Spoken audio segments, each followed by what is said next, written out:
Shoot, shoot, shoot, shoot, shoot, shoot, shoot, shoot, shoot, shoot, shoot,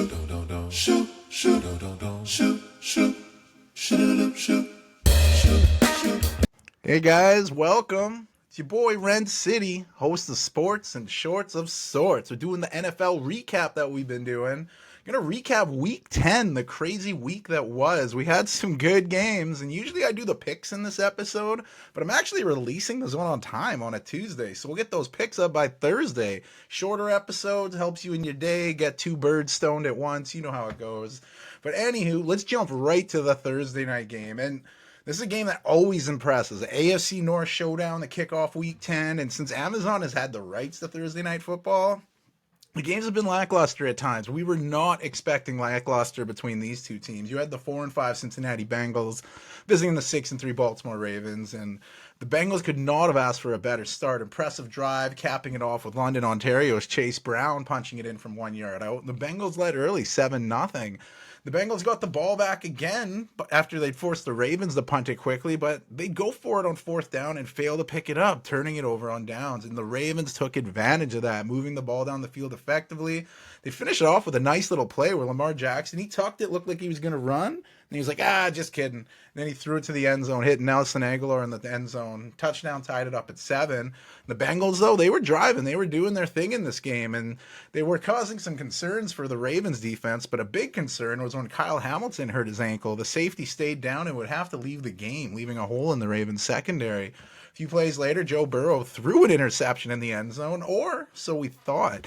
The defender had the same foot tap in the end zone twice. For that same foot, before the other foot went down, we just had the double tap on the one foot, and you need 2 feet to touch, right? So the play was overturned, and since he kept the ball, and it's crazy. How many years have we gone without seeing this double single foot tap in the end zone? And we've seen it a few times already this season. A wild play, and it was a big play, the non-turnover, because a few plays later, Burrow found tight end Tanner Hudson in the end zone. The second touchdown catch of his career put the Bengals up 14-7, 30 seconds left in the half. Ravens started the second half with the ball, but they punted it away quickly. Then we'd see some magic. Joe Burrow would find Jamar Chase down the middle of the field. He'd show off that after the catch ability, taking the ball and putting on the afterburners to get to pay dirt. 67-yard touchdown. It's amazing to watch him with the ball. One of the most exciting players in the league, and that put the Cincinnati Bengals up 21-7. Bengals got the ball back again. Their defense was forcing Baltimore to punt it away. Baltimore had nothing going. Then they got a little break here. Canadian Chase Brown fumbled the ball. He was running up the middle, recovered by the Ravens, getting their best field position of the game and giving those quiet supporters something to get a little rowdy about. And from that turnover, the Ravens seemed to have a play that was going to lose tons of yards. Lamar was way back. He's backpedaling, and then he just does what only Lamar can do, running up the sideline, turning a very negative play into a pretty positive one, and almost making to the end zone, getting stopped short, which was no big deal because from there they give it to Derrick Henry, who bounced it outside and scored, cutting that lead to 21-14. Bengals looking to answer, and they were moving the ball a bit, but they'd have to punt it away, pinning the Ravens deep. But then the Ravens were faced with third and short, and Lamar Jackson found Tylan Wallace on a short pass. The wide receiver was able to stay in bounds, do a little stiff arm, streak down the sideline. 84-yard touchdown, the longest pass play of Lamar Jackson's career, and the crowd was going bonkers. But they set their reactions to stun as Justin Tucker missed the extra point, and they trailed 21-20. The year of Justin Tucker is just bewildering. He's the GOAT kicker, not literally, PETA. And does he have the yips, or is this just the instant decline that hits kickers? Whatever it is, hopefully he can figure it out, because this is stuff that you don't want to see Justin Tucker mess up in the playoffs. But the Bengals, they just look to try and respond with points, and when faced with a fourth and short inside Raven territory, they decide to go for it. Instead of a handoff or anything, Joe Burrow chucked it deep where it would fall incomplete, and another turnover on downs where the Ravens would march down the field again. Lamar showing off that nice touch, finding Mark Andrews on an 18-yard touchdown, giving Baltimore their first lead of the game, and Lamar Jackson to fake the handoff and scamper to the outside, converting the 2-point conversion that put the Ravens up 28-21. And Lamar, after he scored, did a little finger roll of the ball, almost taunting the Bengals a bit. Ravens fans were loving it, but Cincinnati responded in the best way you can. Joe Burrow tossed the ball to Jamar Chase, who had just run right by the defense, and he wouldn't walk into the end zone. He tiptoed down the side, just walking along, staring at the Ravens sideline before going into the end zone. A cocky as hell move, but I mean, Lamar started it with his celly, so I love the Chase did there. Like I said, he is something to watch on the field, and that 70-yard touchdown got this game tied up at 28. In a game where it looked like whoever had the ball last would win, the Ravens marched down the field and faced with 3rd and goal. Lamar scampered around a bit, avoiding the rush before delivering a jump pass to Rashawn Bateman, a 5-yard touchdown, another touchdown for Jackson, his 4th touchdown pass of the game. Tucker hit the extra point this time, and the Ravens led 35-28 with just a minute 49 left in the 4th quarter. Bengals offense needed the answer, and they'd stay alive when facing a 4th down. Burrow found Iosifis for the clutch 1st down pickup. It was close, but they were given the 1st down. After a few more plays on the drive, Burrow would find Chase for another touchdown connection, spotting him in the corner of the end zone with just 38 seconds left. Burrow's 4th touchdown pass, Jamar Chase's 3rd touchdown catch of the game. Now here was the big decision, the one everyone questioned head coach Todd Bowles of Tampa Bay in their Monday Night Football matchup against Kansas City the week prior. They didn't go for 2. They kicked the extra point, lost in overtime. On Thursday night, the Bengals, they said, fuck it, let's go for 2. Let's win it now. But Burrow's pass to Hudson fell incomplete. But you could see there were some plays on this play that made you want to maybe look again. You had the Burrow getting hit across the face mask. No penalty on that one. But I think the easier one to call was Mike Gesicki just getting held. He was getting robbed on that play. Terry McCauley in the booth, the former official who helps him call the games, he said both calls were missed, but, it didn't matter. The outcome of the game, 2-point failed conversion, and Cincinnati would trail, needing an onside kick, which they were nowhere near close to getting.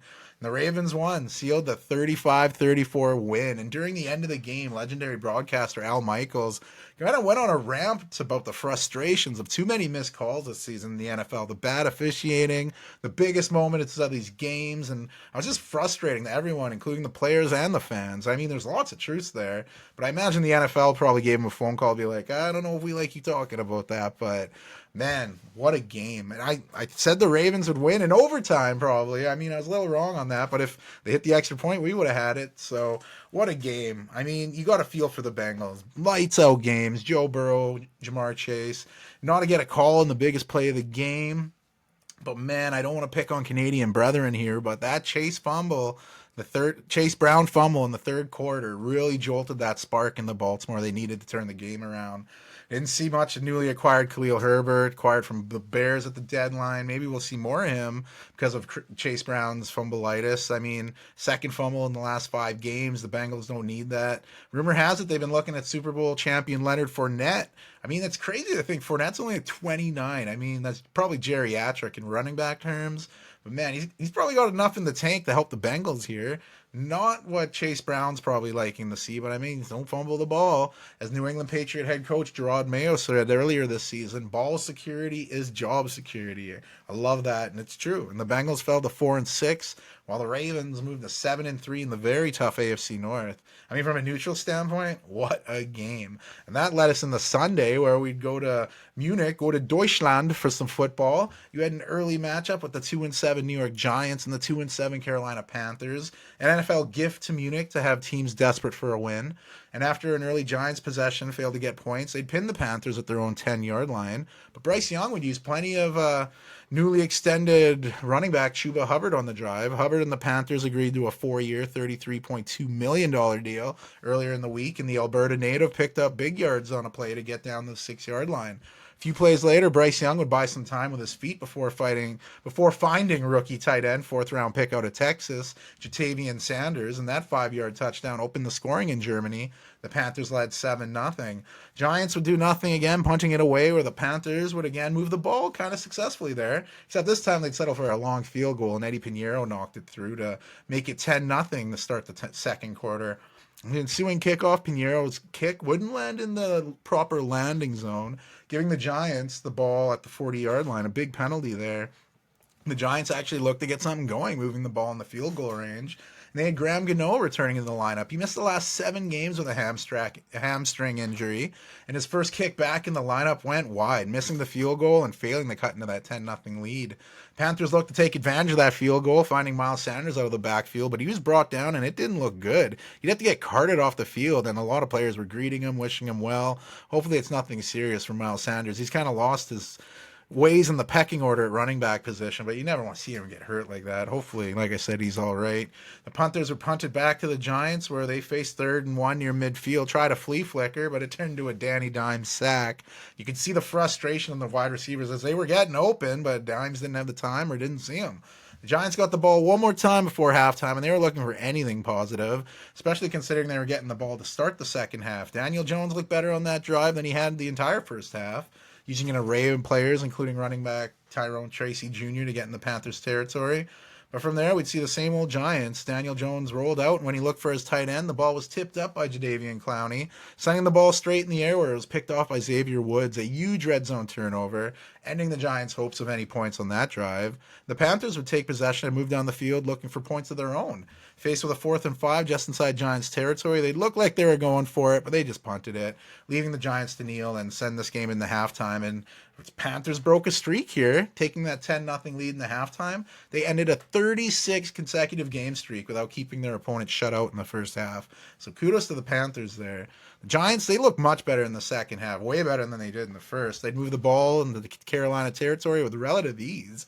Tyrone Tracy Jr. would have a very physical run going 32 yards to the end zone. First points for the Giants as they cut that lead to 10-7. Panthers instantly respond to that touchdown. Bryce Young leading the Panthers down the field, making big plays with his feet and arms. And Carolina looked to score on a passing touchdown, but it was taken off the board as a lineman lined up ineligible. He said he was an eligible receiver, but then he had someone on the outside of him, which is a penalty. That pre-snap penalty took points off the board. Next play pushed the Panthers back again. You're like, oh, what is going on here? But they did pick up the first down, big catch by David Moore, setting up Chuba Hubbard, who would punch in the touchdown. Newly paid running back extended the lead to 17-7, making it a 2-possession game again. Giants looked to answer, getting some big plays from Daniel Jones. Found Wan'Dale Robinson for 24 yards. He then found Malik Neighbors for a nice first down. Neighbors took a big hit, and he'd leave the game briefly, getting checked for a concussion, but he'd return. And this Giants drive continued, going in the Panther territory. It's a German crowd serenaded John Denver's Take Me Home, Country Roads. I don't know, they love singing about West Virginia in these German games. I mean, it's a cool tradition, I guess. But the Giants would continue to look for points. Jones picking up a big first down with his feet. A few plays later, he'd fake the handoff, rolling outside and finding the pylon for the defenders to cut that Panthers lead to 17-14, a big 2-yard rushing touchdown for him halfway through the fourth quarter. Panthers were looking to have a nice drive to eat up some clock and look for more points, and they'd see a scare with Chuba Hubbard, who was already setting a new career high in rushing, go down holding his knee. But he wasn't only holding his knee, he dropped the ball. It was initially called down by contact, but one of the quick reviews showed it was a fumble, which the Giants recovered. Hubbard's leg was bent pretty awkwardly, and luckily the Canadian was good enough to stay in the game. Tough week for ball security with Canadian running backs in the NFL. So the Giants recovered with just over 8 minutes to go. Panthers 22-yard line, easily their best field position of the game. First play of the drive should have been intercepted. Daniel Jones threw it right where Carolina's Josie Jewell got a hand on it, but he deflected it right into the hands of Theo Johnson, who picked up the first down for the Giants. And it looked like, hey, maybe the luck is on the Giants' side. Or so we thought, because on third down, Jones put it into the chest of running back Tyrone Tracy Jr., and Josie Jewell just ripped it out of his hand like taking candy from a baby. I almost said money, but which baby's got money nowadays? I don't know. Making up for his initial missed interception by making the big pick on third down. Another Giants red zone trip with no points. And the Panthers took over deep in their own territory, still leading 17-14. I mean, if Tracy just dropped that ball, the Giants could have attempted a field goal to tie the game. The Giants defense did their part, though, forcing a 3-and-out and getting it back to the offense, where Daniel Jones got it back down 3 at his own 40-yard line, under 4.5 to go. In Giants fashion, they punted away. Bryce Young, another chance to kill the game off. He'd give it to Hubbard to try to pick up some yards. Great to see his injury wasn't too bad. And then faced with third down, he'd find rookie Leggett for the big catch along the sideline, killing more time, making the Giants burn timeouts. And on another third down, if they got this one, they could really end the game. When Young swung it to Hubbard out the backfield, but he dropped the easy catch. Not only was that a failed conversion, it stopped the clock. 2:30, and the Panthers had to punt it to the Giants. They get the ball at the 20-yard line with just over 2 minutes to go. After hitting the 2-minute warning, they'd come out, and Jones would look deep for Malik Neighbors. The ref didn't know what to call. He just called it a catch eventually, but the review showed it wasn't even close. The Giants really caught fire after that misplay, picking up chunk plays, finding themselves in field goal range.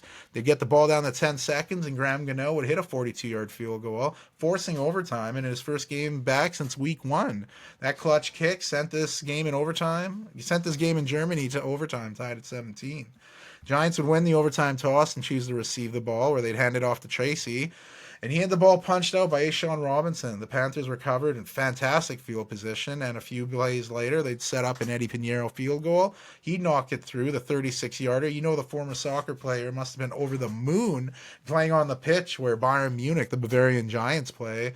So big kick for Pinheiro, knocked it through. Panthers win 20-17. Their second win in a row in a season when they only have 3 wins. It's pretty big, and it's the first time Bryce Young has won back-to-back starts in his short NFL career. You got to feel bummed for him, but you got to feel bummed out for Tyrone Tracy Jr. He looked inconsolable on the sidelines, knowing his play in regulation kind of screwed up things, and then that OT fumble. Ugh. I mean, he's going to feel bad, but he had a good game and he'll bounce back from it, you know, but a tough way for the Giants. It's going to be probably was a long flight for them back home. Tough season just got tougher. Giants fell to 2-8 on the season, while the suddenly winning Panthers are on a 2-game winning streak as Carolina sits 3-7. In the games that took place in North America, you had a battle of the 2 top 3 picks from this past NFL draft. Number 3 overall pick, Drake May and the 2-7 New England Patriots headed into Chicago, take on the number 1 overall pick, Caleb Williams, and the 4-4 Chicago Bears. Both teams were coming off tough losses the week prior. Drake May made that ridiculous play to force OT just to throw an interception and lose in OT, while the Bears, they weren't even in the game against the Cardinals, and Caleb Williams a little gimpy after that game, but both quarterbacks, they were good to go in this one.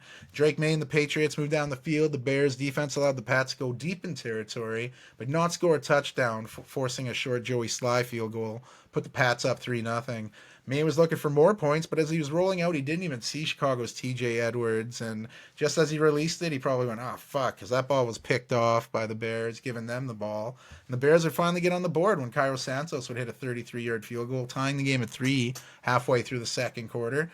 Late in the first half, the Patriots were trying to get some points, and Drake May would look for fellow rookie, tight end Jalen Polk, and he'd score a 2-yard touchdown toss, second touchdown catch of his young NFL career. The Pats led 10-3, under 2 minutes to go in the first half.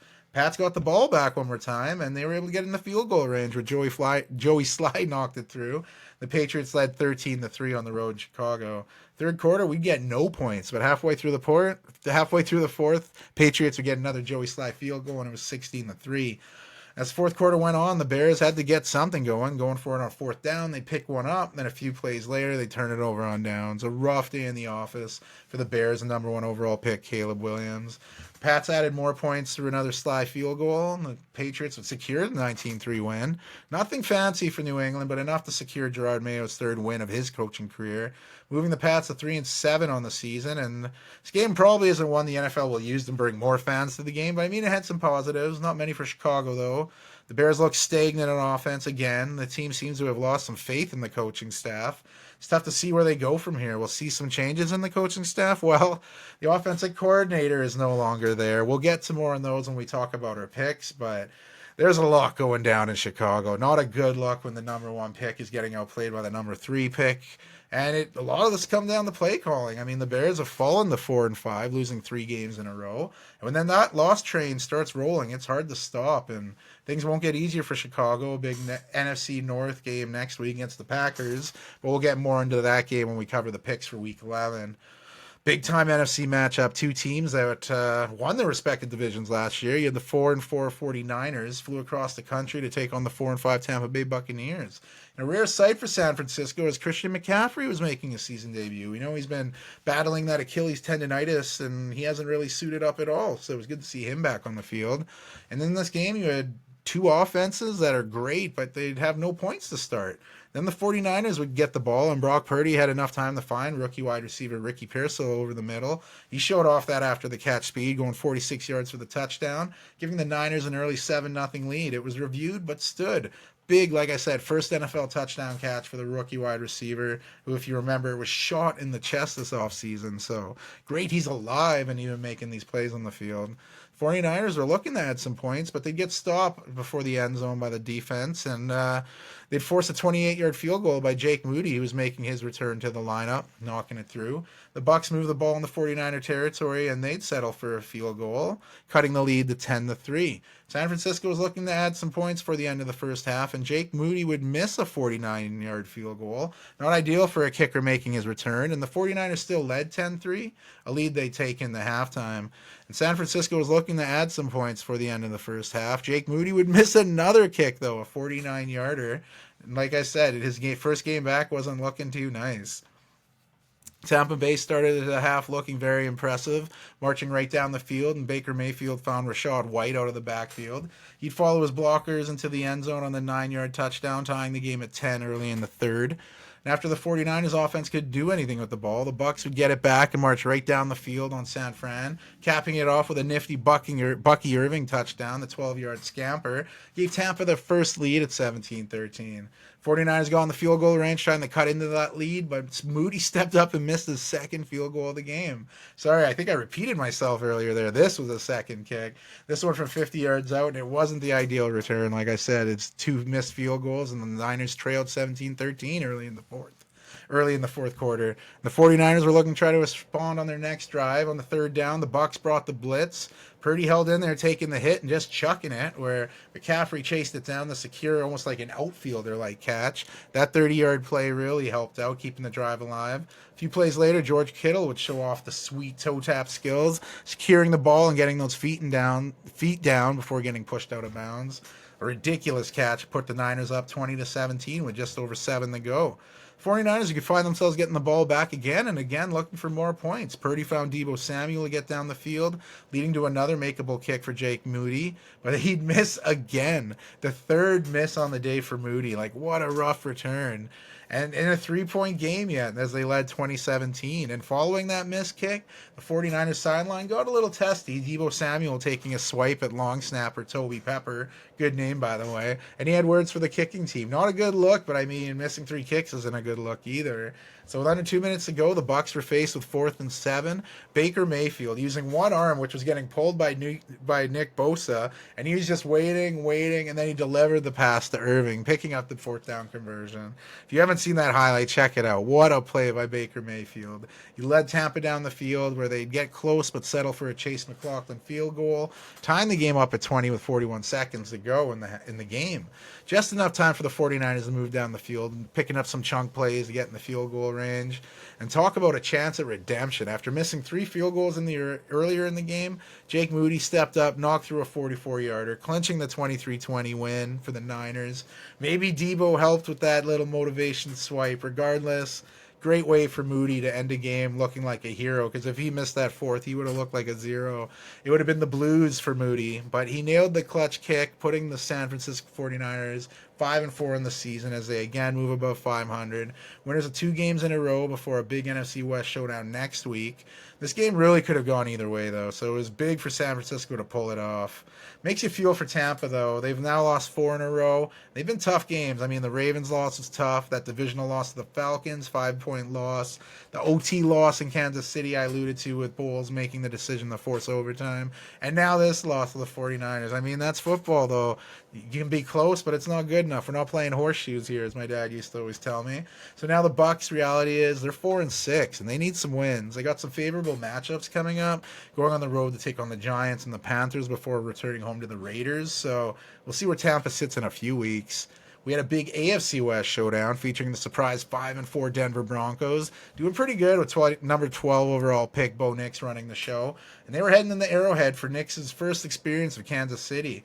Patrick Mahomes and the 8-0 Chiefs were looking to extend their unbeaten start to the season. Both teams failing to put up points in the first quarter, but as the quarter was winding down, the Broncos were moving the ball, and they'd finished the drive off early in the second quarter when Bo Nix found Devon Vele in the end zone. It's a seventh-round pick out of Utah, Vele. It was his first NFL touchdown, and that put the Broncos up 7-0. The Chiefs were moving the ball, looking for their first points of the game, getting stopped, settling for a Harrison Butker field goal to cut the lead to 7-3. How would Bo Nix respond to that? Well, he'd sky a perfect ball down the field to Cortland Sutton, who secured the 32-yard touchdown. Broncos were up 14-3. Kansas City really needed to respond. They do so by moving methodically down the field, and when faced with fourth down, Mahomes would find Travis Kelce for his second touchdown catch of the season. That clutch touchdown with under 2 minutes left in the half cut the Broncos' lead to 14-10, making things a little closer going towards halftime. And some history on that play. On that Travis Kelce touchdown catch, it was his 76 with the Chiefs, tying him with Hall of Famer Tony Gonzalez for most in franchise history. Kelce's now just one touchdown catch away from owning that record by himself. But it's still a surprising scoreline going into halftime, seeing Denver leading the Chiefs 14-10. The Chiefs came out to start the second half looking for points, faced with a tough third down. Denver looked like they had Mahomes, but he does what he does best, wriggling away and finding Samaje Perine out of the backfield, a 35-yard play to get in the Denver territory. A few plays later, the Chiefs would get faced with 4th and 1, but they go for it, picking it up. But a few plays later, they'd get faced another fourth down, and this time they'd kick the field goal, cutting that Broncos lead to 14-13. The Chiefs' defense was really stepping up, getting the ball back to Mahomes, and Mahomes would leave the Chiefs down the field, but again, settling for a field goal, another Harrison Butker shot, and this put the Chiefs up for the first time in the game at 16-14 with just under 6 minutes to go. The Broncos got the ball back, needing a response, and what a response. Bo Nix and the Broncos methodically moving down the field, killing time, picking up big first downs to get inside the red zone, running the clock down, setting up a game-winning field goal for Will Lutz. He lined up to take the 35-yard field goal, and that field goal was blocked. The Chiefs had as much time struggling to block that kick as I did trying to say that sentence. And that walk-off block field goal, a block-off, if you would, that's what the Chiefs did. They blocked the field goal to win the game. This is what they do. The craziness is they stay undefeated.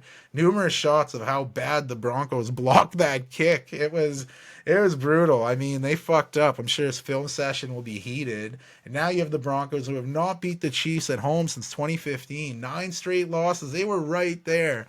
Sean Payton's got to be proud of how his team played, especially against the champs. But they got to be gutted about not being able to close the deal. But you know what? Sometimes some of life's best lessons come with the hardest teachings, and I'm sure they'll learn from this. I mean, they're already 5-5. They're already, I think, exceeding expectations, trying to end that 8-year playoff drought. And for the Chiefs, man, this is all they do. I called it in my predictions for Week 10. I mean, I said Patrick Mahomes would chest pass Noah Gray, something fucking ridiculous. I mean, how more ridiculous can you get for a walk-off block field goal or a block-off? I'm trying to stick with that, but it's a hard word to say.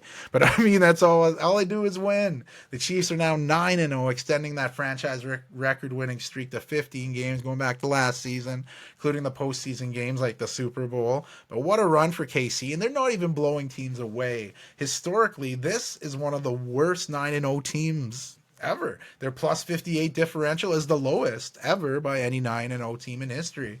But it's not about racking up points. It's simply about having more than your opponent on any given day, and they've been amazing at that. So I'll get to another line by another coach later in the episode, which sums up what the Chiefs are doing. But the Chiefs have a hell of a battle next week on the road in Buffalo. Probably the game of the week, but we'll get more to that on my predictions. But hey, speaking of Buffalo, we had an AFC showdown featuring the AFC East leading Bills and their 7-2 record going into Indianapolis to take on the 4-5 Colts. Young franchise quarterback Anthony Richardson still riding the pine after getting benched, and they're rolling with Joe Flacco still rocking the show. And the Bills started the ball, and after getting forced to punt, they pinned the Colts deep, and Joe Flacco tried to show off that arm from his own end zone, except his pass was picked by Buffalo's Taron Johnson, who took it 23 yards for the pick six, putting Buffalo up really early 7-0. Not good for a team that's had a little quarterback controversy Colts got the ball back, trying to make up for that turnover, and they were moving the ball down the field, even picking up a fourth down conversion. But much like the first drive, this one ended in an interception as well. Joe Flacco's pass got picked off by big man Austin Johnson. 2 interceptions by Flacco in the first quarter. Both guys, last name Johnson. Colts defense, they'd give up some yards on the drive, but they'd force a field goal where Tyler Bass knocked it through to go up 10-0. Colts were again moving the ball nicely. Jonathan Thomas busting out a run of over 50 yards, getting the Bills' territory. Flacco would then put it right in the hands of Josh Downs, but he dropped it. Took his eye off the ball, and he would have had a touchdown. That was big because they'd have to settle for a field goal, trailed 10-3. Bills were faced with 4th and 3, but instead of attempting a long field goal, they went for it, failing to convert, giving the ball to the Colts with pretty good field position, and they took advantage of that, marching down the field, getting to a 1st and goal situation where Flacco would find Tyler Goodson out of the backfield, scoring on the 2-yard touchdown to tie the game up at 10, despite Flacco having 2 first-quarter interceptions. And the Bills were looking to answer right away, but Josh Allen's pass would get intercepted by E.J. Speed. The momentum was really starting to go the Bills' way until that pick. Colts got in the Bills' territory with Jonathan Taylor eclipsing 100 yards rushing in the first half alone. But the Bills' defense forced a field goal, and Matt Gay knocked through his second of the day, giving the Colts their first lead at 13-10. The following kickoff, the Colts kicked it deep, and Buffalo's Brandon Codrington looked to return it, but he'd fumble it. Luckily for him, the Bills recovered, and it was really good for them because they'd go on a long drive, finishing it off with Josh Allen scampering in a run from 13 yards out. There's a 15-yard penalty on the Bills that forced a 48-yard extra point. That's a long one, but Bass nailed it and put the Bills up 17-13. And there was some history on that Josh Allen touchdown.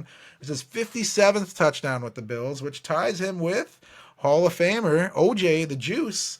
Now he only trails fellow Hall of Famer Thurman Thomas, who has 65, the franchise lead.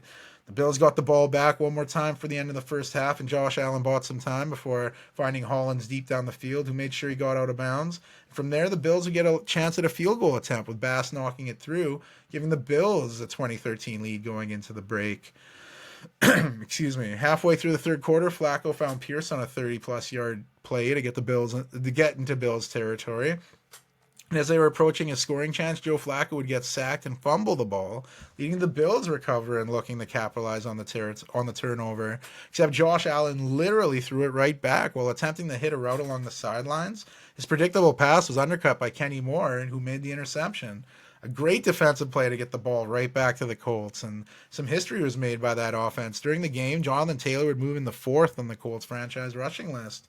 However, the mood would go bad again for the Colts when on 4th and 2, Joe Flacco was sacked, turning it over on downs. 3 turnovers in the span of minutes. Nobody wanted the ball.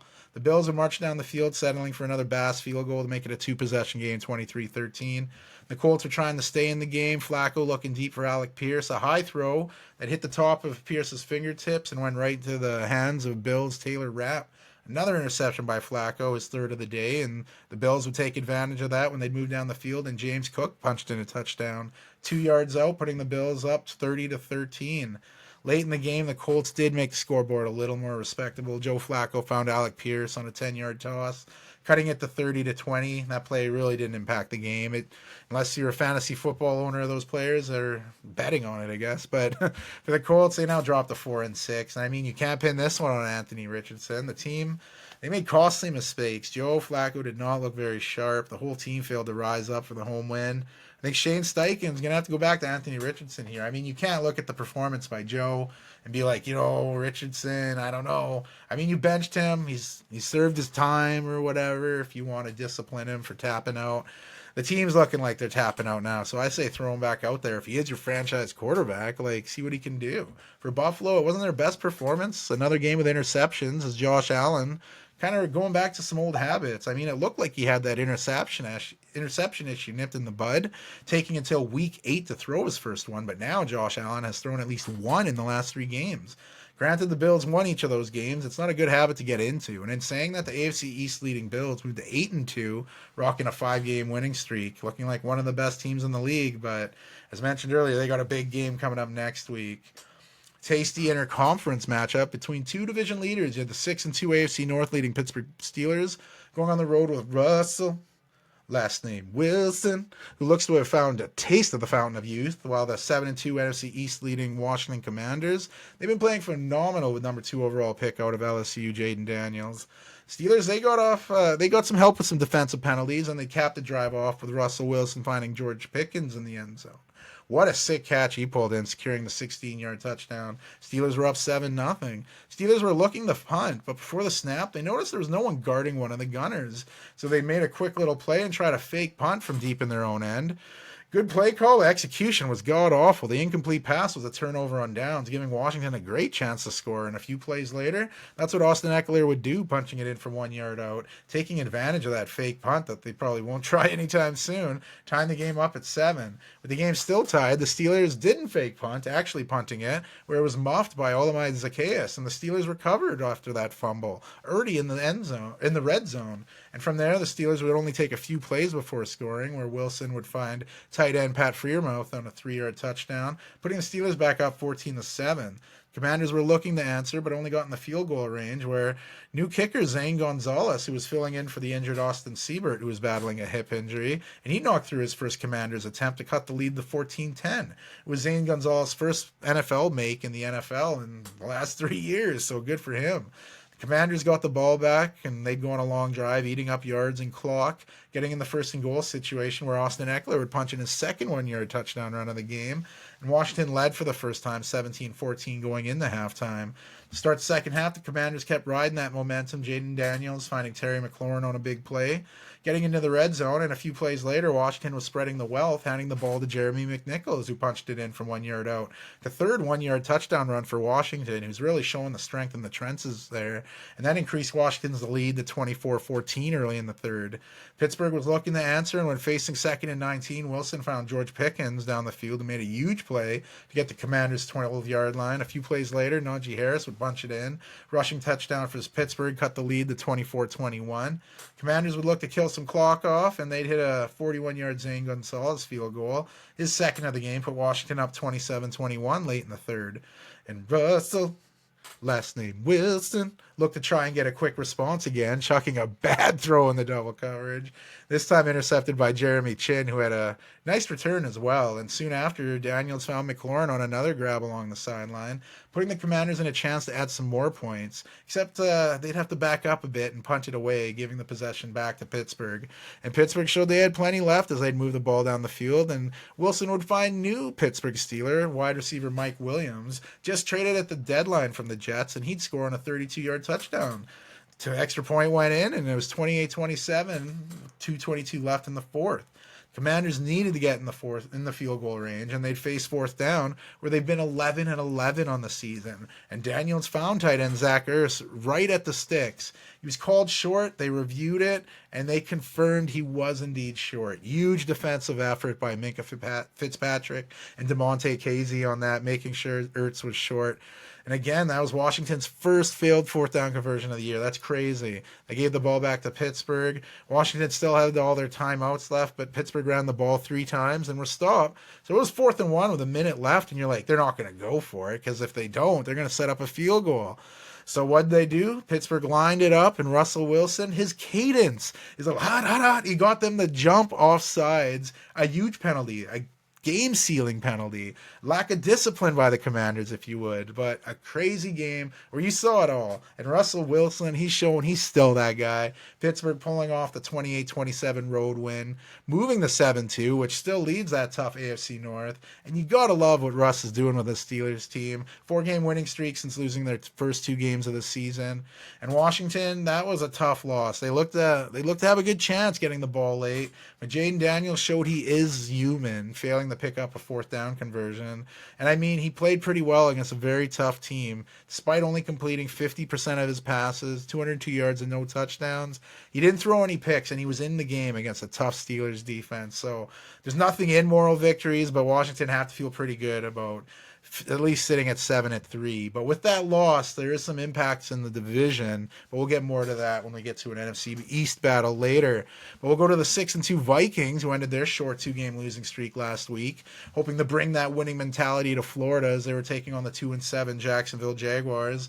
No Trevor Lawrence in sight. He was missing the game with a shoulder injury, which could have him out the rest of the season. So former Patriots first-round pick, Mac Jones, he'd get his first start with the Jaguars. Vikings were moving the ball pretty effectively, getting stopped by the Jaguars defense and being forced into a field goal where they'd send out newly signed kicker John Parker Romo, the former XFL kicker who was named to the All-XFL team, tried his first field goal attempt, knocked it through the 45-yarder, gave the Vikings a 3-0 lead. The Jaguars got the ball, and Mac Jones running the show. He was looking all right. The running game was helping him. Travis Etienne Jr. busted a big run to get in the Vikings territory. A few plays later, Etienne Jr. had finished the job punching in a touchdown run. It was called short after a review, so from there, Mac Jones showed off the quarterback sneak skills, punching in that touchdown, and the Jaguars led 7-3. Sam Darnold was looking to try and respond quickly, and on his drive, he'd get intercepted by Foyesade Olakun, ending the Vikings' drive as they were just about to get in the field goal range. But after getting the ball back, the Vikings were again looking for points, going deep in the Jags' territory.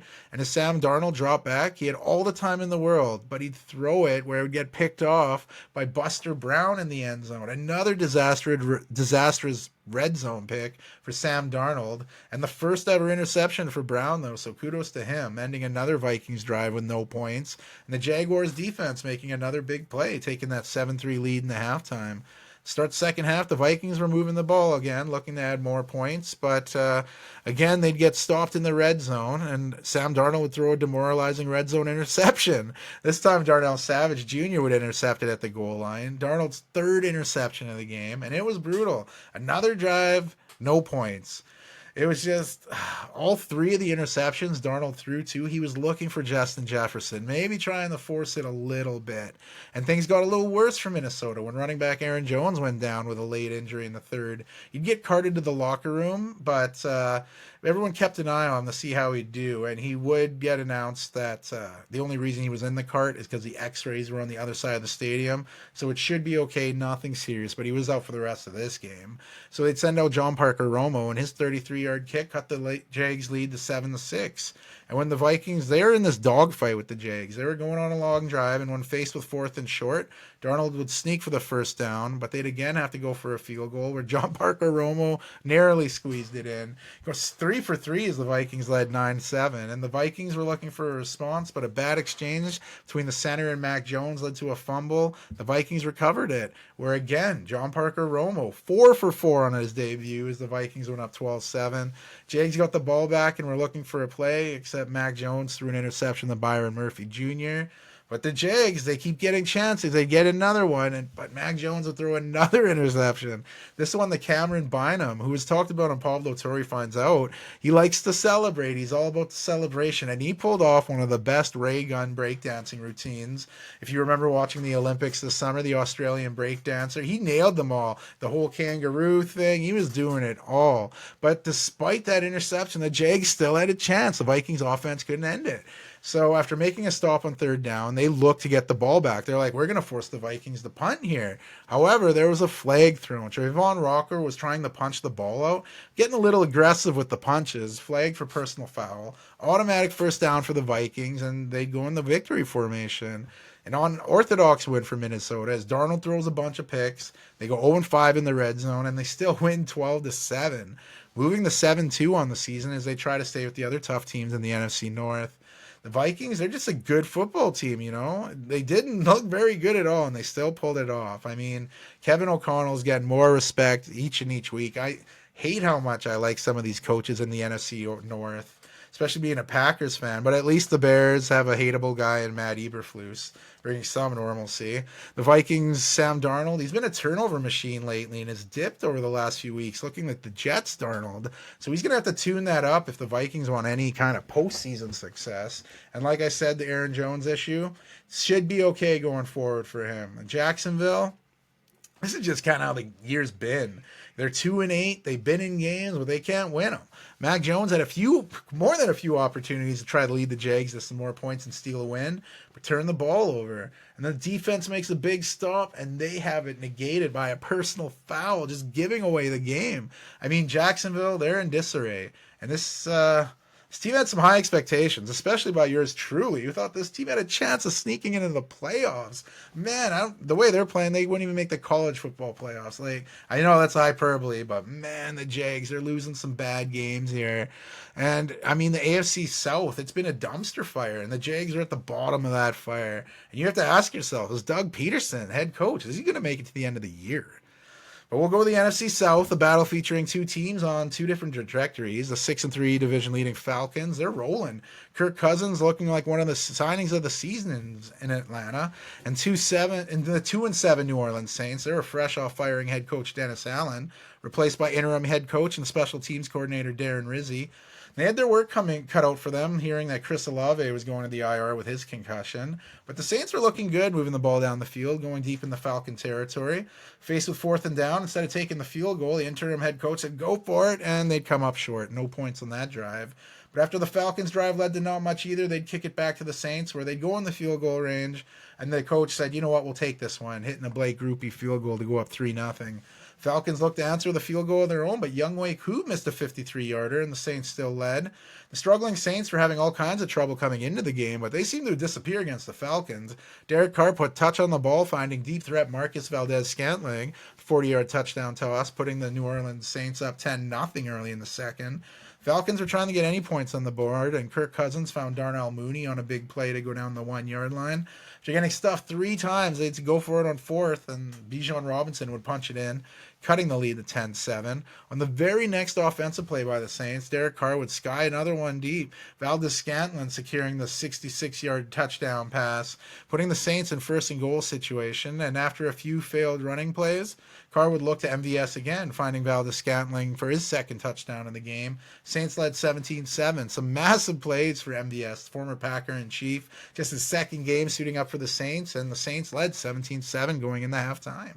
Starts 3rd quarter, Atlanta was moving the ball down the field pretty effectively, but just as they neared the goal line, they get a 15-yard penalty that led to a field goal.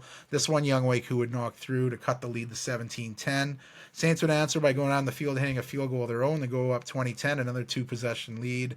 Falcons wanted a quick response, and they got it. First, Cousins found Kyle Pitts on a big play, biggest play of the game for the tight end to get down the field, and from there, Bijan Robinson would take a handoff, take some contact, and then outrun the defense to pay dirt. A touchdown only a minute 33 after the Saints field goal, and that 37-yard touchdown by Robinson cut the lead to 2017. Falcons got the ball back and got in the field goal range, setting up another field goal for Younghoe Koo. A kick he's missed, or hit tons of times, but you hear where I'm going on this one. He doinked it off the uprights. Another miss for Koo.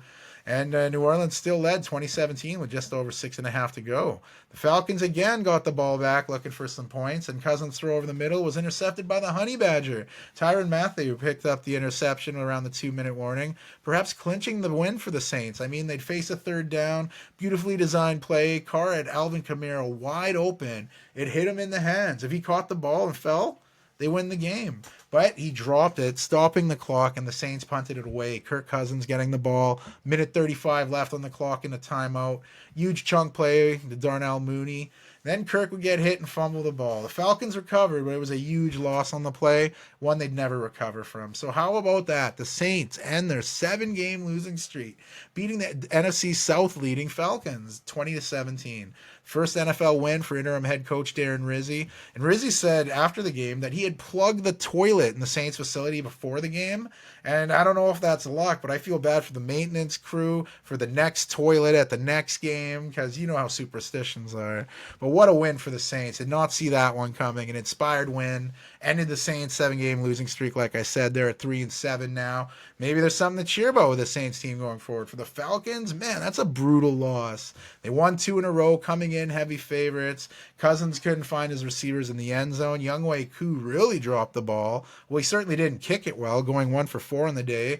Granted, one kick was blocked, but those 9 points would have really made a difference in a game that you lost by 3. But the team had Koo's back after the game, and you could even see Falcons owner Arthur Blank talking to him after. So you got to love that kind of support and camaraderie there. We'll see how Koo responds from that, and we'll see how this loss impacts the Falcons and their run to try to win the division. But really, a saving grace for them is that the Buccaneers lost as well, so they couldn't make any ground up on the Falcons. But like I said, the Falcons would need to bounce back. They just need to play better. And for Koo, he's been one of the better kickers in his career. But something this year, you got Koo acting up, you got Justin Tucker acting up. But yeah, we're so used to these kickers nailing these all the time. When they miss them, you're like, WTF, mate. And I mean, we give lots of praise to Kirk Cousin when he's lighting it up, Kirk O'Chain, but you got to give him criticism on this game because he really fell short, as well as the rest of the Falcons. You had the 2-6 Tennessee Titans coming off only their second victory of the season, pulling that OT win off over the Patriots. They flew across the country to visit the 5-3 Los Angeles Chargers. And we'd see a little bit of change behind center for the Titans. They were going back to quarterback Will Levis, who had started the season.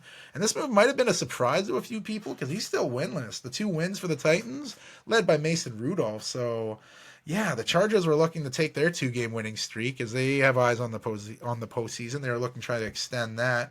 Chargers went on a very impressive drive to start the game, killing off almost half the quarter, but they couldn't punch it in. Cameron Dicker hit a chip shot, which was nice. He kind of struggled last week, so getting a nice chippy to start the game put the Chargers up 3-0. And as mentioned, Will Levis was behind center, and you could see why they keep rolling with him. That deep ball he throws, perfect, connecting on a 41-yard touchdown to Calvin Ridley, reminding everyone there's a pretty good receiver still on this team. No, and obviously Westbrook Nakini as well. But the Chargers would again go on an impressive drive, settling for another Dicker field goal, trailing 7-6. And as time was running down the half, the Chargers were looking for more points, getting the Titans territory where Justin Herbert would run it in. 4-yard touchdown run, putting the Chargers up 13-7 going into the break. And in the second half, the Titans got some points with a field goal. Nick Folk knocked it through to make it 13-10, and the Chargers looked to respond, going on a nice drive, getting capped off with Justin Herbert, finding Quentin Johnson in the end zone, 16-yard touchdown, increasing the lead to 20-10. After the Titans' offense would struggle, they'd pin the Chargers deep, but the Chargers escaped the shadows of their own goalpost with a wonderful toss from Herbert to Ladd McConkey, getting near midfield, and from there, the Chargers kept rolling, capping the drive off with former Tennessee Titan Hassan Haskins punching it in from 1 yard out. For those 3 people that started Hassan Haskins, good for you. I mean, Chargers went up 27-10. With under a minute to go in the game, the Titans made the scoreline a little more respectable. Will Levis finding Calvin Ridley, their second touchdown connection of the game, 15-yard nice throwing catch. Cut the score to 27-17. They go for the onside kick, not anywhere close. Big win for the Chargers. They're third in the row, moving to 6-3 on the season. Another game where they didn't look too great, but they did enough to get it done. They got to start turning those field goals into touchdowns, especially against some stiffer competition. But Jim Harbaugh will take the win, though, and get ready for the matchup next week. While the Titans, they had early and they had some chances to stick with this. They were winning early in the game, but they had some bad mistakes, inability to pick up crucial first downs. This defense, you got to feel for them. They played pretty well, and they're just not getting the help. Titans ran the ball fairly well. They could have run it more. They kind of gave up on it. Will Levis didn't throw any picks. His numbers don't look too bad. 18 for 23, 175 yards, 2 touchdowns. But I'd never say they were threatening. In the second half, I never thought, I think the Titans are coming back here. Calvin Ridley, like I said, reminding everyone he's a damn good receiver. They should probably look for him more, but we'll see where the new head coach, Brian Callahan, goes with this team. Their 2-7 record has them just above AFC South basement dwellers Jacksonville. In a game that I thought could be potentially match of the afternoon of the later games with this interconference matchup, the 3-6 Jets looking to continue their winning ways after beating Houston, going into the desert to take on the NFC West leading Arizona Cardinals, who are sitting at 5-4. But maybe I was a little overambitious with my hopes for this game. The home team Cardinals would open the scoring. Opening drive, that was all James Conner, catching a ball out of the backfield, going 44 yards down the field. Later on the drive, he'd punch in a touchdown from 1 yard out, and the Cardinals led 7-0. Jets looked to answer and went down the field with a nice-looking offense, but they'd settle for a field goal. Newly promoted from the practice squad, Spencer Schrader knocked it through to cut the lead to 7-3. The Cardinals answered by moving the ball down the field with ease again, capping the drive off with Kyler Murray running one in, totally deceiving the defense on the way to the easy score. An easy 1 yard touchdown, increased the lead to 14-3 early in the second. The Jets would respond with another Schrader field goal, this one 45 yards out, cutting that lead to 14-6. Cardinals were really looking good, and again moving down the field, where this time Murray would use his arm, finding fourth overall pick out of Ohio State Marvin Harrison Jr. in a 9-yard touchdown pass, putting Arizona up 21-6. They get the ball back one more time in the first half, and Chad Ryland would knock it through a field goal to make it 24-6. The third quarter, the Jets' offense was actually looking pretty good, getting all the way down the Cardinals' territory. After failing to find Devontae Adams on third down because of nice defense by Arizona, and the Jets decided to go for it on fourth. Aaron Rodgers was buying some time, and as he was looking for his receiver, he got hit from the back, fumbling the ball where the Cardinals recovered and took possession deep in their own territory. The Cardinals, would go down the field and finish it off with another touchdown. And you guessed it, another one run in by Kyler Murray. This one was 12 yards out. Second touchdown run of the game put the Cardinals up 31-6 with just under 4 to go in the third. And that drive was really ignited by the running of rookie third-round pick out of Florida State, Trey Benson. He'd end up leading the Cardinals in rushing with 10 carries and 62 yards. Just running backs by committee. They have so many good ones, but it all starts with the hammer of James Conner. But man, Trey Benson's looking like quite the draft pick. Trailing by that huge margin, the Jets would get deep in the Cardinal territory again, where they'd face fourth down and they'd failed to pick it up, resulting in a turnover on downs and a great showing by the Cardinals defense as they got the ball back to the O. And they didn't want to risk anything, pulling Kyler Murray, putting backup Clayton Tune into the game to finish it up for Arizona. And man, another win for Arizona. They're fourth in the row as they lead the NFC West at 6-4. This preseason prediction makes me look a little better than the Jacksonville one. I said this Cardinals team would be in the playoffs this year, and I was adamant Jonathan Gannon's the right coach for this team. But there's a big NFC West showdown next week to help determine how right I am with this Cardinals team. Looking forward to that. With the New York Jets, it looked like they might have turned that corner last week in that win over Houston. But that turn must have led right into a dead end because this was not a great performance in the desert. Another team falling short of preseason expectations, and so much went wrong in the game against Arizona. There's not a lot of positives to take in the next week. Rodgers, you look at his numbers, 22 for 35, 151 yards, no touchdowns. The running game didn't get going, but you look, Breece Hall had 10 carries, 52 yards. I mean, maybe get him some more touches. He can hit that 100, but when they're in comeback mode, I know it's easy to abandon the run. But wow, 3-7 in the AFC East. That's not how you expected the Jets to be with a healthy Rodgers coming back into the lineup. And we go to the NFC matchup featuring two teams, again, going in two different directions. You had the 6-2 Philadelphia Eagles flying into Big D to take on the Dallas Cowboys, announcing that starting quarterback Dak Prescott is out for the rest of the year after going for hamstring surgery. Backup Cooper Rush would get the start, and there was talk that, Trey Lance might get some involvement, but we'll go to more of that. The Eagles got an early break when Cooper Rush fumbled the snap, and the Eagles recovered, getting great field position. Jalen Hurts would find Saquon Barkley out of the backfield, where he'd go down inside the 5, setting up a nice tush push where Jalen Hurts would punch it in the end zone. First points of the game, putting Philly up 7-0, and in the process, we got some more history for Jalen Hurts, becoming just the third player to throw for 75 touchdowns and for the rush for 50 touchdowns. The other two on that list? Once current, Buffalo Bills' Josh Allen, and 2015 MVP of the league, Cam Newton. Great company for Jalen Hurts there. Hurts threw a pick to Diggs in the end zone looking for Goddard. Cowboys answered with Brandon. Oh, sorry, that came a little later. I jumped my gun there. The Cowboys answered with an Aubrey field goal, knocking it through to make it 7-3. Then the interception would come as Hurts was looking for Goddard in the episode. Trevon Diggs picked him off, ending the drive with no points for Philly. And then late in the third quarter, Brandon Aubrey hit another field goal, and they are only behind 7-6. But with time running down in the first half, the Eagles were looking for points, and this time Jalen Hurts found Dallas Goedert, found him in the end zone, and that 14-yard touchdown put the Eagles up 14-6 going into halftime. The Eagles, they went on an impressive drive in the third quarter, moving it down the field nicely. Jalen Hurts would buy tons of time on his drop back, making it impossible for a defense to cover anyone that long. And Jalen Hurts found Johnny Wilson from 5 yards out. Another touchdown for Philly as they went up 21-6. The Cowboys' offense again stalled. Lamb got open, but Rush missed him with the throw. The Eagles got the ball back and marched down the field again, where Jalen Hurts put another touchdown on that rushing touchdown tally. This one from 8 yards out. He just followed his blockers on the way to the end zone. Already his 10th rushing touchdown of the season. The Eagles increased their lead to 28-6. The Cowboys, they're just trying to make anything happen. Cooper Rush got hit again, fumbling again, and as the Cowboys lineman Terrence Steele went to try to scoop it up, you could cue the Benny Hill yakety sax music. The Cowboys could not fall on it, leading to another turnover. Eagles recovered the ball, almost in the red zone already. Dallas defense did something, actually, and forced a field goal where Jake Elliott knocked it through to increase the lead to 31-6. Trey Lance actually came in for a play on a series that Rush fumbled. So the very next series, they said, fuck it, throw Trey Lance out there to play quarterback, leaving Cooper Rush with a staggering line of 13 for 23, 45 passing yards, and 2 fumbles lost. When Trey Lance came in, he picked up a 4th down, and on his few plays later, they turned it over for the 4th time, the Cowboys. Lance found tight end Jake Ferguson a short pass, and as he meant to make a move, he'd had the ball knocked out by Zach Bunn, where the Eagles recovered it, and setting up another field goal, except this time Kenny Pickett would come out. No risking injuries to Jalen Hurts. Get to see him suit up in an Eagle jersey. We know he was drafted by the Pittsburgh Steelers, but like I said, he came in and just helped lead to a field goal, and they went up 34-6. Trey Lance said, why don't I join the turnover party? He looked down the field. His receiver wasn't even looking for the ball. And this deep ball was intercepted by C.J. Gardner-Johnson.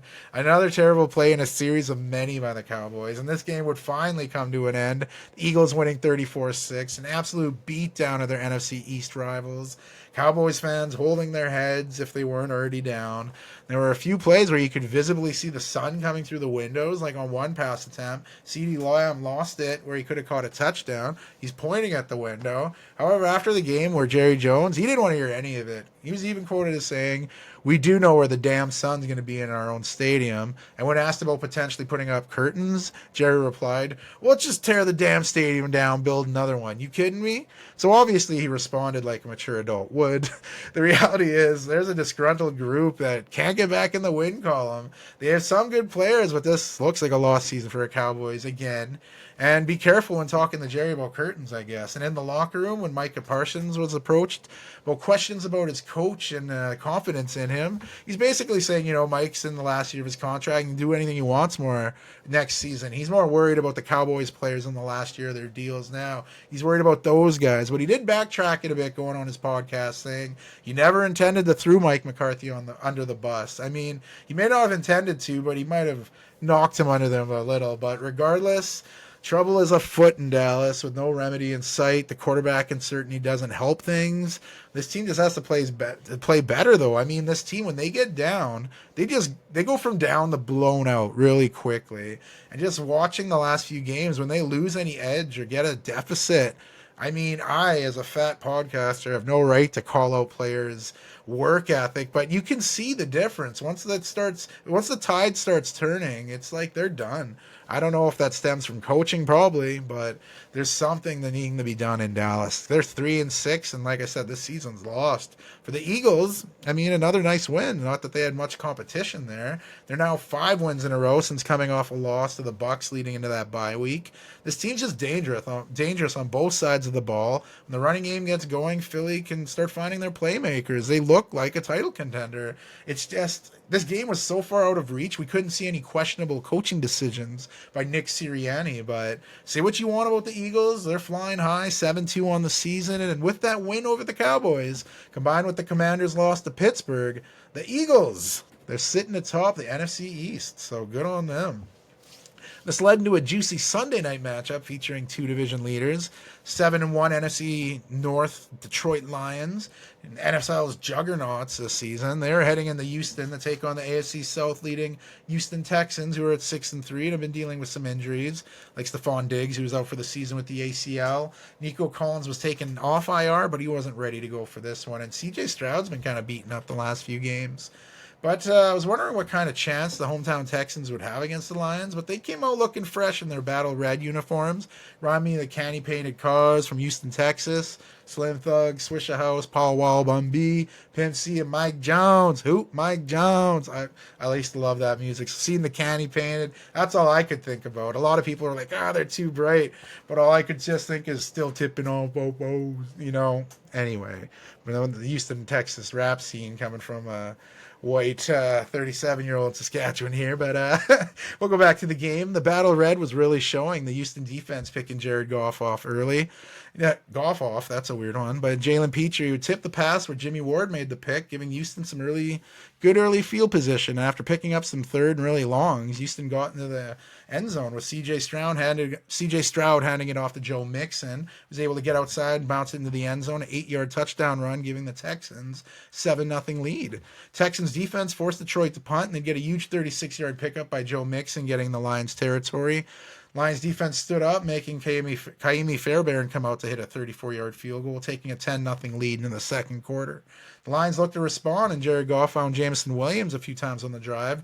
You know it was Williams' first game back after serving a 2-game suspension. The Lions would then cap the drive off with Jared Goff rolling out and finding Sam Laporta, the tight end, secured the 20-yard touchdown, cutting that lead to 10-7.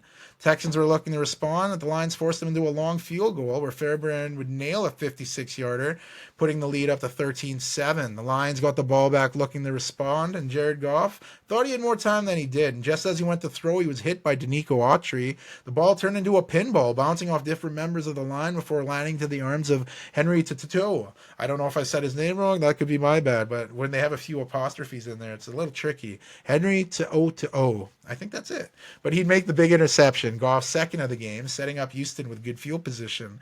But again, the Lions defense, they had their quarterbacks back, facing the Texans to a short field goal attempt where Fairbairn hit the chippy already his third of the half, and Houston led 16-7, just over 4 minutes to go in the first half. The Lions tried to add some points for halftime, but just ended up punting it away. Houston, not content going up only by nine, Stroud would look down the field and find Canadian John Mechie III. Then after finding Dalton Schultz for a few more yards, C.J. Stroud found John Mechie in the end zone. A tough catch 15 yards out, but he held on. And what a moment for John Mechie III. His first career NFL touchdown. And if you want to talk about people dealing with adversity, this guy's faced it. Mechie was diagnosed with leukemia in 2022, missed his entire rookie season, worked his way back to the field, and secured his first NFL touchdown. That is amazing. Kudos to him. It wasn't just a big touchdown for the receiver. It also put the Texans up 23-7 late in the half. Again, Detroit looked for some points, but on a Hail Mary, Kamari Lassiter would intercept Jared Goff. Third interception of Goff's first half. Not good.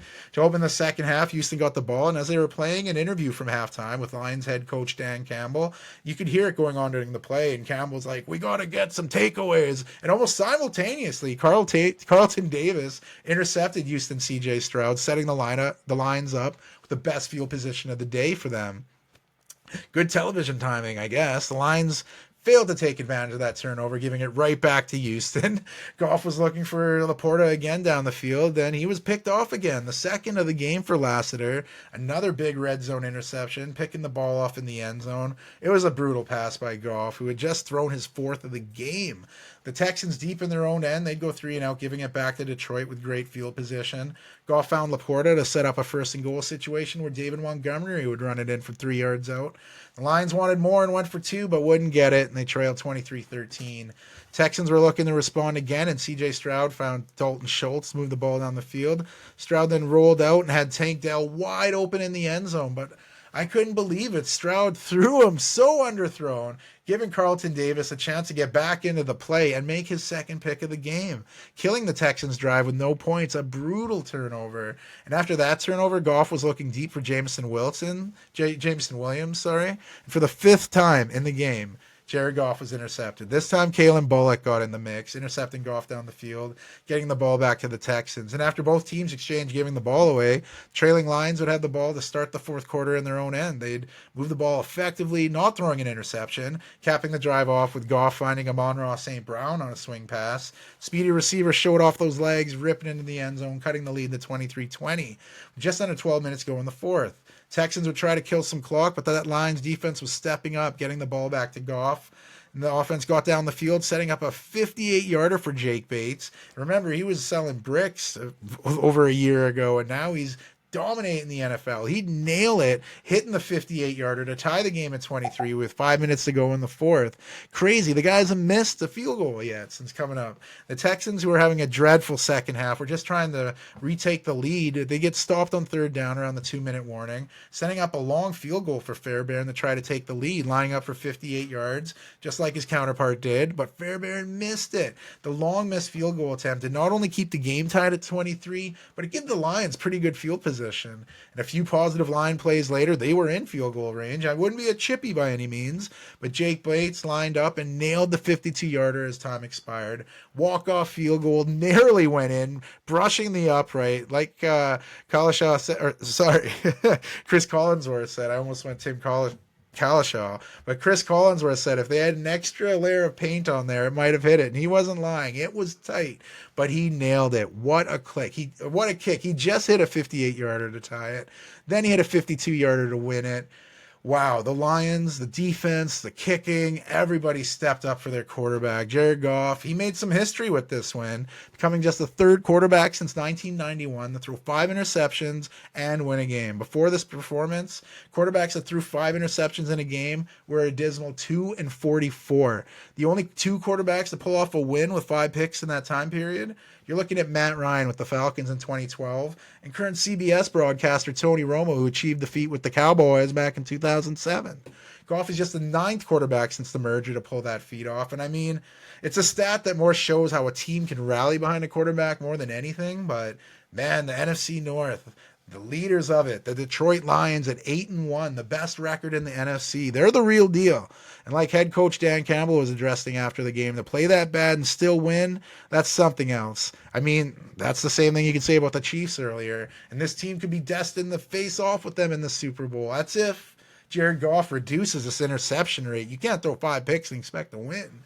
But we'll see how Goff's numbers pull off next week. And it's just crazy, the NFL. You look at Jared Goff's numbers, 5 picks, winning a game, and you look at Joe Burrow, 4 touchdowns, all his yards, and he loses the game. That's the NFL, though. For Houston, that's as tough a loss you can have. Set a franchise record for interceptions in a game and you lose on a last-second field goal. Doesn't even seem possible, but hey, it happened. 2nd consecutive loss to the AFC South leading Texans, and best thing going for them is they're playing in the AFC South where everybody seemed to lose right now. Division, like I said, had all 4 of the teams lose in Week 10. Texans sit at 6-4 and still lead that division by a few games, but they're going to have to play better if they hope to have any postseason success. Hopefully Nico Collins returns soon to the lineup. Like I said, he's off IR. Having him in fantasy football league on 2 different teams, it'll be nice to see him back in. I'm sure the Texans are much happier than I am to have him back in the lineup. And how does this Week 10 rack up? Well, usually with a Monday night game. And this was a battle of 2 young coaches who know each other pretty well, working on the same coaching staff under that legendary Washington coaching staff in 2013 with Mike Shanahan coaching the team. That coaching tree is spread out all over the NFL. You had the Miami Dolphins at 2-6 with Mike McDaniel, hoping to get back in the winning column, while the 4-4 LA Rams and Sean McVay were looking to extend their 3-game winning streak. The visiting Dolphins could have not asked for a better start. Tua Tagovailoa going 4 for 4 on the opening drive, moving the ball with ease. Then when in the red zone, the Dolphins tried an end around, tossing the ball to rookie 6th-round pick out of Virginia, Malik Washington. He'd take the ball, find the edge, and show off that speed, scoring on the 18-yard touchdown run. Miami only needed 3 minutes to open the scoring, leading 7-0 early. After the teams exchanged punting to each other, the Rams were looking to move down the field. Stafford's pass was tipped at the line by 38-year-old Calais Campbell. The ball was picked by Anthony Walker Jr., getting the ball back to the Dolphins near midfield. Miami was looking for points, and on 3rd down, Tua hit Jalen Waddle, but he couldn't catch it. The replay made it look so much worse, right through his hands, and he couldn't blame the sun on this one, being a night game. Miami, they'd hit a Jason Sanders field goal to go up 10-0. The Rams would have to punt it after Calais Campbell sacked Matthew Stafford on 3rd down. Dolphins would start their drive with a negative run, and then on the next play, Tua looked across the field and was picked off by Christian Roseboom, who had a nice run in the Dolphins' territory, which was taken back because of penalty. But the biggest thing to watch on that, Tua went down to try to make a tackle on Roseboom, took a knee right to the head of all people to be taking a hit to the head. Not Tua, but he looked fine. The replay made it look much worse, but he was good. He took the knock, held in there. LA's Kieran Williams, he started the drive with a run from good field position, but as he went through the hole, he'd fumble the ball. Miami's Kendall Fuller recovered. A turnover on turnover, back-to-back plays, and Miami, they had the ball back. Tua came out looking fine, nothing wrong with the head. He'd roll out to find Tyreek Hill for a 1st down. Then a few plays later, Tagovailoa took a big hit, getting sacked by Jared Verse, where Verse would complete the play by out-wrestling everyone to recover the fumble. Sack, strip sack, and recovery. Got the trifecta. 3 turnovers throws in a span of minutes in this game. And 19th overall pick out of Florida State, Jared Verse. Man, what a rookie campaign he's had with the Rams. I mean, we've seen what the Rams GM Les Snead can do with late picks. So you figured he'd nail it when he get a chance at a first rounder. And remember, Verse is the first rounder selected by the Rams since 2016 when the Rams selected Jared Goff. So it's been a bit, but man, is he looking great. And after still failing to pick up a third down with under 6 minutes to go in the second, the Rams got their first points of the game. Rookie kicker Joshua Carty hit a 34-yarder to cut the lead to 10-3. The rookie would then knock through another field goal of 55 yards, cutting the lead to 10-6 as the first half expired. The second half, the Rams offense moved the ball, but getting stopped again, forcing a field goal where Carty hit through a 52-yarder. But there was a penalty, so they moved the rookie from Stanford back 5 yards and had him try a 57-yarder. This one didn't go through, though, keeping the score at 10-6. Massive penalty, taking points off the board. Dolphins looked to take advantage of that missed kick by moving down the field, and in zone coverage, where he shouldn't have been able to pull this off, Tua found tight end Jonnu Smith, who showed off his after-the-catch abilities for a tight end, busting through tackles, getting inside the 1-yard line, where on the next play, Tua found Tyreek Hill, scoring on the 1-yard touchdown catch. Tyreek's second touchdown of the season, and his first since week 1, putting the Dolphins up 17-6.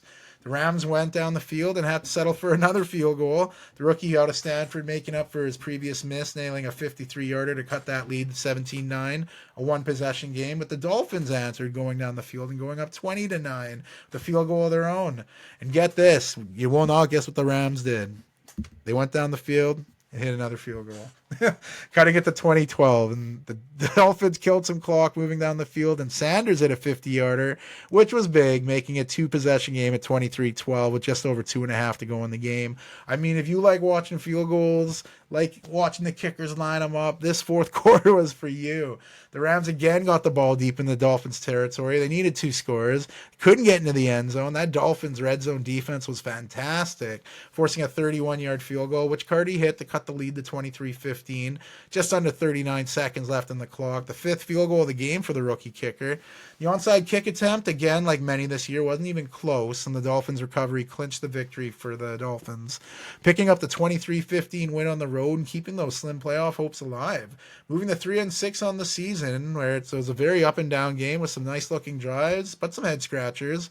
But the Dolphins are getting healthy again. They do have a favorable schedule, and they ooze with talent. So, saying there's a chance they could go on a run and swim into the postseason. I know Dolphins don't swim over like we do, but they swim. So the chance is there. And it's obviously a lot easier said than done. But for the Rams, man, this was a tough one. Dropping them to 4-5 on the season, and Troy Aikman alluded to it near the end of the game. This is a kind of loss that could come back to haunt you on an attempt to get to the playoffs, and especially considering how wide open the NFC West is, this is a big loss. And it's only the second time in the Sean McVay era with the Rams that the team failed to register a touchdown. In the presser after the game, he was asked what he felt in real time during the game, and he said, frustration. And what was the first word to come to mind when asked to evaluate and describe the state of the Rams offense? He gave one word: inconsistent. Nothing to hide there. The frustration is real. The inconsistencies are there. This team had numerous chances to win their game, and their red zone offense is nowhere where they should be. The Rams are near the bottom of the league with red zone touchdown efficiency, but I mean, you can't blame the rookie kicker. He made 5 out of 6. He had 6 out of 6, but a dumb penalty moved him back. So too many mistakes on a team that looked to have turned things around. So did not expect them to lose the game like this and have their 3-game losing streak end. But there you have it. Week 10 in the books. Where's the Week 11 picks? They're coming out in a few days. So we'll load that up. We don't want to rack this up in the one episode, making you feel like you're watching a whole movie. The movie on Run City. But anyway, this is it. We did Week 10. We wrapped it up. Lots of good shit coming down. If you're watching Hoops, NBA is kicking off. You'll see that podcast coming out soon, as well as the episode 78. I haven't forgot about you. I don't even know what regular programming is nowadays. We're getting it all out there. You're caught up on the NFL. I'll have you hooked up for next week. We'll see how we did on my picks. But thanks again for coming out. Rent City out.